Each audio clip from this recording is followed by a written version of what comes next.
What's going on there, citizens of the Reject Nation? We got ourselves an Ant-Man and the Wasp Quantumania trailer. John, how are you? I'm very excited for this. How are you, sir? I'm doing good. We got our Citizen Kang shirts, real Rejects exclusive at shopzeroedition.com. Koi Jandro. 117 days till Ant-Man. Very excited. Oh, wow. You really counted. It's Kang, dude. It's Kang. Yeah, Kang is coming. It's time. He's coming? All right, guys, let's get to it.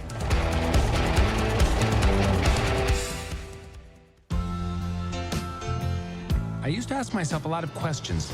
Scott, you're at ex-con. How are you an Avenger? That doesn't make sense. But everywhere I go, people tell me the same thing. Wow, he's a real celebrity. Spider-Man. People still need help, Dad. That's why we made this. It's like a satellite for deep space, but quanta. Wait a minute. You're sending a signal down to the quantum realm. Goddamn right she is. Good job. Off. Oh, no. Too late. Oh.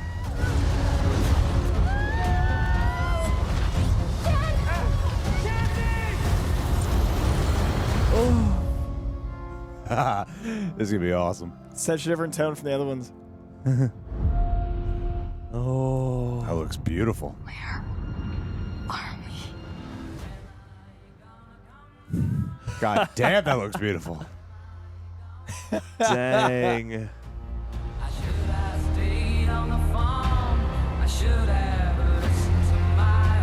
It's a secret universe beneath ours. What are you so afraid of?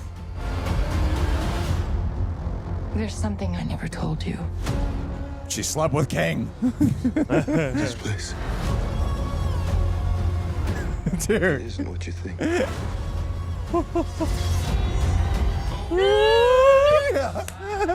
Let's go.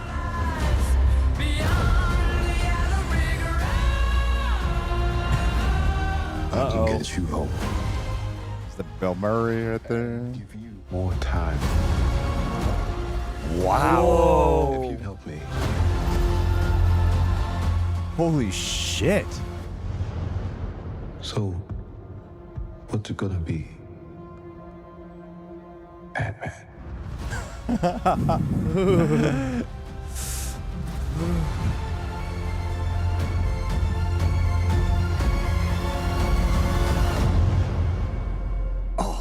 Dude. Yep. Wow. Nipple chill. Yep, That yep, was yep. a trailer.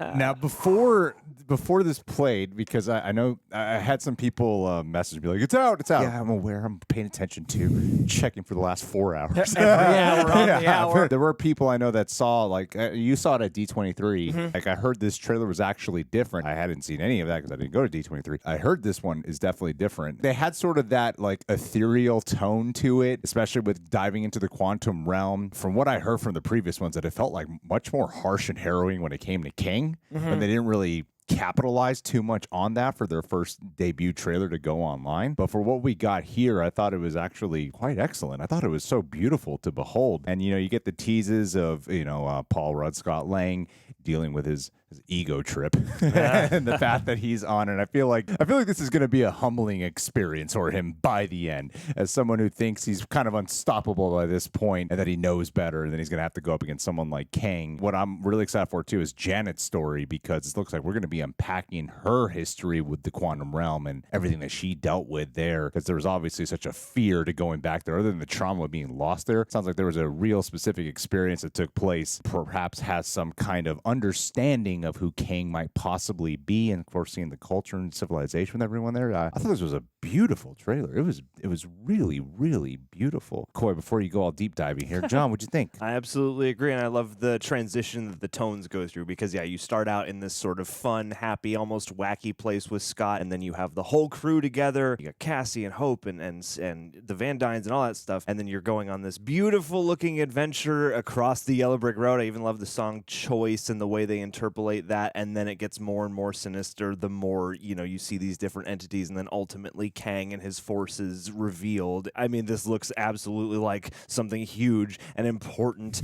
and a cool way to make an Ant-Man movie feel like a really huge and vital event. And I cannot wait for the imagination that I hope, is abundant in this movie as suggested by this trailer, and especially all the fun different appearances we will get. Everyone loves Bill Murray right now. It's the time to have him. Time to love Bill Murray. That's right. Did we catch a MODOK? Expect a Howard the Duck cameo alongside it. Oh, God. Based on everything we've heard about that D23 teaser combined with this, I'm so excited for this movie. Coy, what'd you think? I love, first of all, that Kang's presence is so ominous no matter what. Exactly. They're able to nail that, just him descending, and also that they have the markings on his face that mirror the markings on his mask. I really like that. But what I'm most interested in is this does seem to open up an entire world of possibility for the greater MCU. We've seen the strange, esoteric, and bold in Doctor Strange, and that's due to magic. We haven't really seen it due to science, and I really think it's interesting that when you look at time displacement, you look at the size of something, and like for example in Civil War, when Giant Man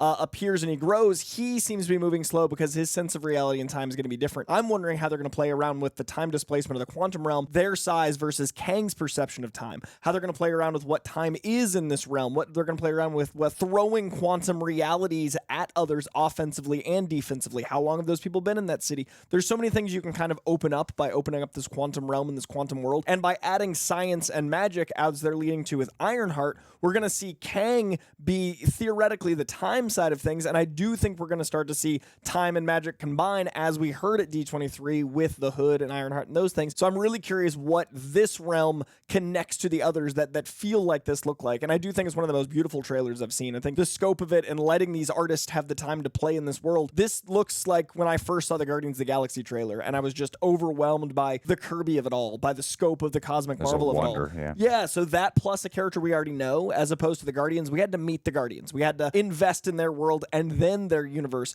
We already love Paul Rudd, so we're just going to get to dive in to this world and experience what this all sets up. I could not have loved that trailer more. That's like a top Marvel trailer for me. Janet or Hank? Who's going to die? Oh, Hank's going to die. I'm going Janet.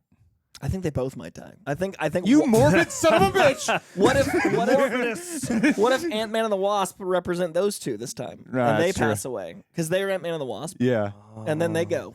Yeah. Well, I feel like one thing we're 100% getting every time we see something with one of the younger players that we're thinking young Avengers, but Cassie already seems like she's already upsetting Scott with her behaviors and antics and the path that she's going down. So I feel like we're getting a pretty direct setup for her to be part of the Young Avengers. Probably I think Stature is going to leave. Yeah, I think when she leaves this, it's Stature. I think she might even be Stature when they go into the quantum realm. I could see him trying to identify with his daughter. They're not seeing eye to eye. He makes her a costume, or she does it on her own as an act of rebellion. But I also like that the opening of this trailer is him not getting the respect he thinks he deserves and being called Spider-Man. but then at the end, the last line is Ant-Man, so it mirrors like, oh, I don't want him to know who I am. They don't know who I am. There's an interesting like humbling as well as like a bit of malice in knowing exactly who he is. I know. I love that about it. Like, it seems like there's going to be a very specific character journey for him, because I feel like even with the last Ant-Man movie, it wasn't really about Scott Lang as much. It tends to be more about the Van Dyne family. Yeah, or the Pym family. In this case, and I feel like this is going to be very much focused on Lang. You were talking about time and quantum mechanics and all those fun things. I'm feeling like there's going to be some type of false victory, I feel, by the end, where perhaps our heroes, I don't think Paul Rudd's going to die. I feel like they'll come out alive, but they're going to be traumatized by the end. And I feel like that's going to be setting up something for perhaps Loki season 2. I think this has to tie into Loki season 2. Obviously, to the bigger picture with the multiverse saga, with Kang Dynasty and whatnot. Perhaps we might see like alternate versions of other characters in here. And then we will probably see alternate timelines. Like, we're really going to explore how time works here, because we had everything with He Who Remains, and there's been a lot of theories going around about how the TVA probably is within the quantum realm itself, and that's how He Who Remains was able to harness control and during the multiversal wars, and then create his own version of a sacred timeline. And I think that's a big part of what we're going to really digest and understand. And I think this will actually segue in some way into Loki season 2 specifically. It's interesting. This kicks off this time alignment. I'm wondering how many things in this this world deal with time because, Phase 4 had so much multiversal stuff. Obviously, we're going to keep the multiversal stuff because it's all the multiverse saga. But this kicking off Phase 5, this being an early next year, February release, I'm really curious how much timey-wimey quantum mechanics we do get going forward. Plus, I love the contrast here. If you hear the D23 footage is all like, Avenger, have I killed you before? And then here it just ends on, no. Ant-Man, I know exactly who you are. Yeah, that's that dichotomy between the Spider-Man, like the joke. I also think like the darkness of going from levity to darkness is also very Ant-Man with the tone we've established so far. I'm excited to see an Ant-Man movie that actually feels really important and is not disregarded because I like the Ant-Man movies a lot, and I think that they kind of get a weird rep as like they're just kind of whatever. Well, I think it's a tricky thing because the character is in canon seen as whatever as a joke, like it's a self-referential thing. So I feel like the movies got unfortunately stuck with like, oh, it's just Ant-Man, but like that's supposed to be humorous, and then it became literal. And Peyton Reed's a great director, and he loves the Marvel universe. Like Peyton Reed is one of us. I don't know. There's a lot of directors that can give you a 20-minute dissertation on each hero, but he really looks like he made his quantum realm. He made what he's always wanted to see from the comic books on screen. I love the new civilization. I was dazzled by it. Yeah.